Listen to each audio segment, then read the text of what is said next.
Welcome to the Totally Awesome Fishing Show. I'm down here on the River Wye at Hereford. I'm going to be trying to catch a chub. Some chub will be nice. I'll settle for a chub. Now then, the local tackle shop Woody's. Woody has allegedly put me on the hot swim, the chub swim, and it's going to be fishing breadflake on floats like I've never used before. Gargantuan floats, because the Wye is an immense river. Very powerful flow, very strong. And this float, won't mention the name because it wasn't free, 6 grams. What was that in English? What, and us old boys, what sort of weight is that to call it? It's what I would call a body float there. And it's rough water, so it's very, very fat at the top.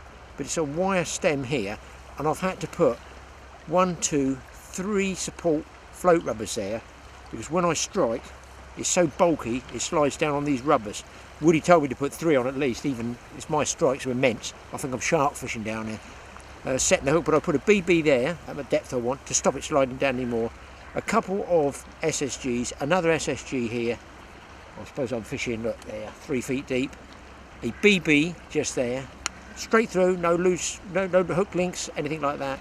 To a size, I think it's a size 4 barbless camisand for breadflake. I've got, but don't tell the wife, a pocket full of breadflake, just regular cheap slice. I mean as cheap as you can get.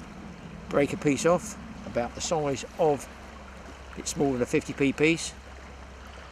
I put the hook through once, fold it around, then I squeeze the top end pretty tight, but it's flat. The hook point is just literally under there. Now listen, once it gets wet, it's soft. It's only going to go for 1 cast. It's very fast. I've got a fast current in the middle here. It comes down below some rapids there, goes down shooting through the middle. The chub pool, the alleged chub pool, is on the slack. Well, it's not slack, it's moving on the far side. Now, I should have come down with waders. I nearly put waders in. I thought, it's such a big river, I won't need waders. Yes, I've got a long cast, so it's going to be cutting it fine. Woody don't think I might not be able to get where the chub are, but I'm going to give it a go. I've got Wellingtons, sure to get a booty. A match rod, a standard match rod, 6-pound line straight through.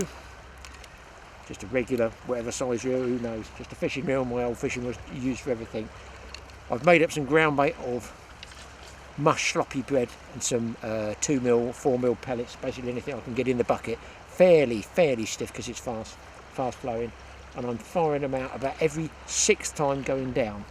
Now this is long trotting. It's a long way down the river. You're going to let the float go as far as you can see, especially with my Specsavers eyes, not too far, probably 30 yards I guess. Let it go down there. I've no idea where the chub will hold up, whether it's the top end, the middle or the bottom, but eventually fish should home in on that bread. I'll keep throwing the ground bait in, fingers crossed, we get something.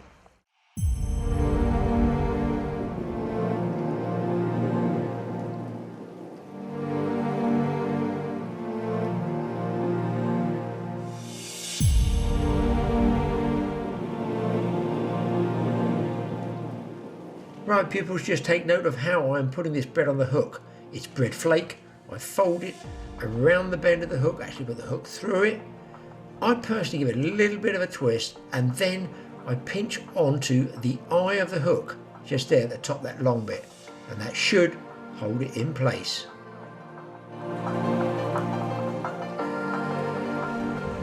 I've thrown a load of bait out, run the big float through. Second run down. Thanks, Woody, you were right. Bang. Got to be a chub on.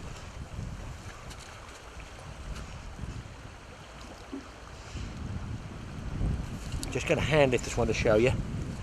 Wow. There's an upstream wind, and that actually helps you when you're float fishing.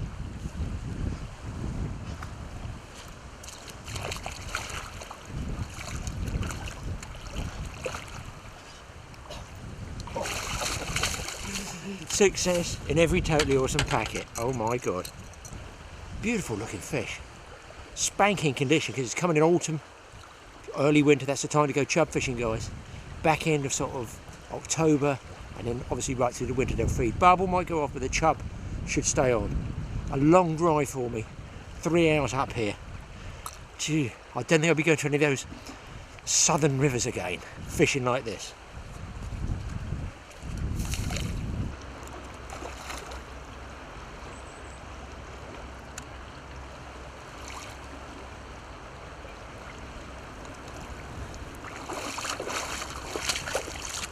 Guys, bread's the way to go. It appears this is chub heaven. Absolutely beautiful, beautiful day. I think it's due to change. I might have been lucky. What happened is I went barbel fishing with the colour, and as it's cleared off, in fact, an old boy in a caravan thing up there, a motorhome, told me it's chilled off and gone clear overnight. The river's dropped overnight. He said it should be on for chub. Was he right or was he right? Fantastic fish. Now, yesterday when I stood on this bridge and looked down, that was covered in water. Just overnight it's dropped that much to expose those stones and send those ripples across to the other side.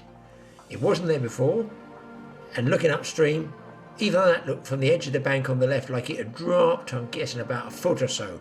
Yes, it's a big river, the Wye, it's still pushing through, but not only did it have water coming down it that was cold, it was chilled out, and I think that's what's turned the chub on. The barbel definitely switched off, but for me, I think that extra cool water coming down, maybe it's because it put the barbel off, and other species, that little bit of cold flush coming down from the mountains, it may well have been that brought the chub on, or maybe the chub could find the bait easier. All I knew was they were pulling that giant float under like it was the last bait they were going to take.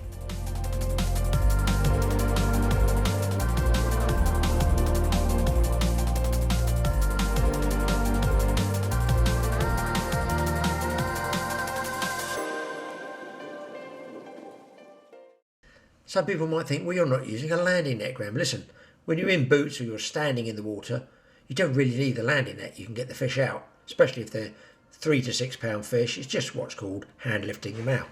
Just get them around the back of the head, you can lift them up comfortably. If I have a big fish, obviously I'll wade back inshore and get the net. There's that giant float, and you can see now that fast paced current that you do need a big float. Bam, I've actually hooked up on the camera there. Playing the fish, I've got to get it through that fast current, which is sort of mid-river. Once it's through that, generally, that fish should be heading towards me.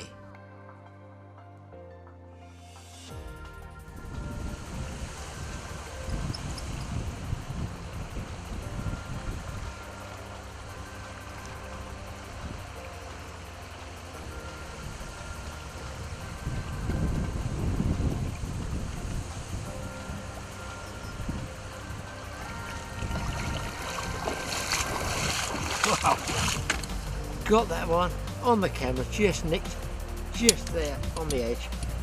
That fish got to be 3.5 pounds. Don't think it'll quite go 4. But there's some amazing fishing here.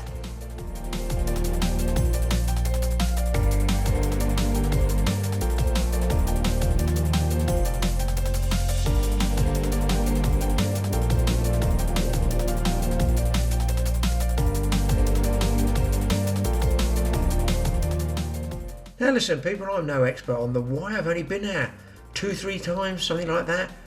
I'm a south of England, Hampshire river man, and I shan't be going there much longer because the River Wye is definitely well worth that long drive up there. Now I'm making them up. I've made it a little bit too wet. What I do is I soak the bread, put it in here, and I can mush it all up like this. So although I don't have a bucket or anything, you can make use of a plastic bag.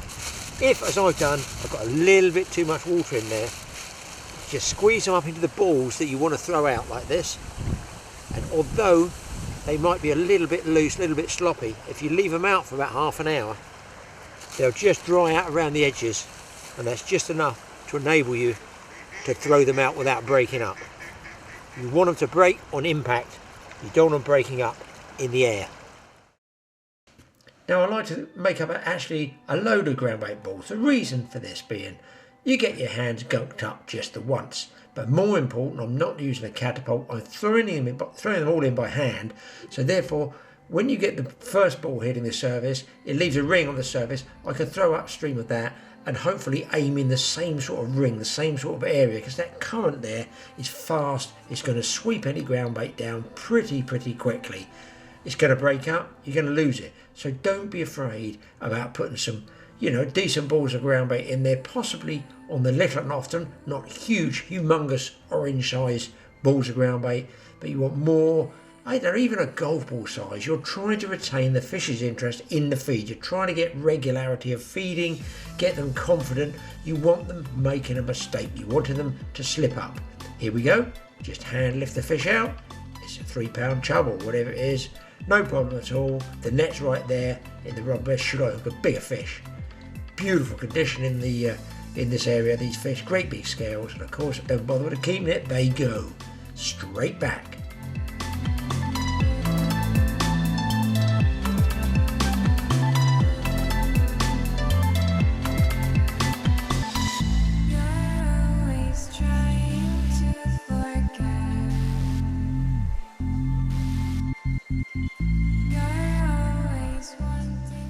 Now I only had my Wellington boots to go out there. Obviously I could have made life so much easier if I'd taken my waders with me. A nice big chunky float like that and the big swan shot underneath it enabled me to cast over there. I'm using a match rod, so it's 13 feet long, about 5-6 pound line, whack, out it goes right across the river. But of course now I've got the fast current, the central flow, in between me and the fish. And that can be quite uncomfortable for dragging the float and pulling it downstream too far. So you need to hold the rod up high to try and get it out of that fast middle current. If I have waders, indeed chest waders are better than thigh waders for this, taking great care in wading a river like the River Wye. It's deep, it's powerful, pick your spots. Just wade out, you'll find you'll be able to hold that floating position so much easier because you'll be standing that much closer to the float. You don't have to continually keep mending the line.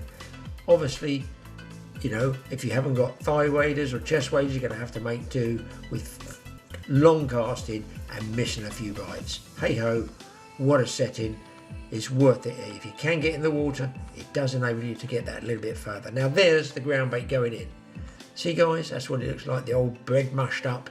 Just throwing it in there. There's some more. If I squeeze it less hard, that's how I want it. Break it, crumbling down. And look at all these little fish. Look at the fish going through that, small minnows.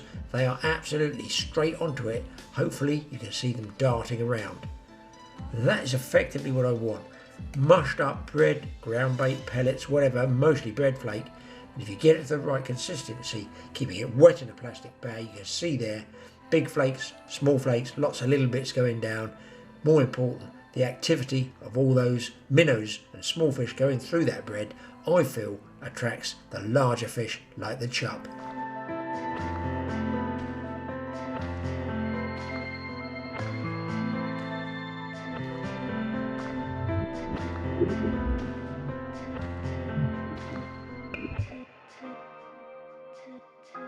So here we go back to the class. The hook goes through the bread flake in the middle. I hold it around the bend and I squeeze there only on the eye. I don't squeeze it onto the point of the hook. If you squeeze it too hard, it's going to absolutely go gobby and gluey and it's going to hang up over the hook and you're going to strike and miss the fish. You only want the holding point of the bread flake to be around the eye of the hook. You want the soft, fluffy piece of bread to go all soppy, and here come the ducks. Yes, if you're using bread, eventually they're going to show up.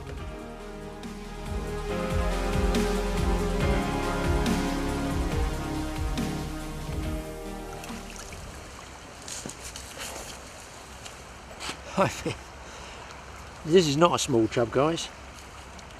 I can't tell you what it weighs because I really bring scales now. It don't bother me the size of fish. What do you reckon? Getting up towards 4, I'd say. Spanking fish. Yes, and it was indeed fish after fish after fish. I really got in the zone. I don't know what I'd have caught if I wasn't filming. I ended up hooking 14 nice big chub. I think I got 12 out. Great fishing. Get down on the River Wye. Get yourself a loaf of bread. That's all you need. Well, no, get 3 loaves of bread and you could have some fantastic fishing.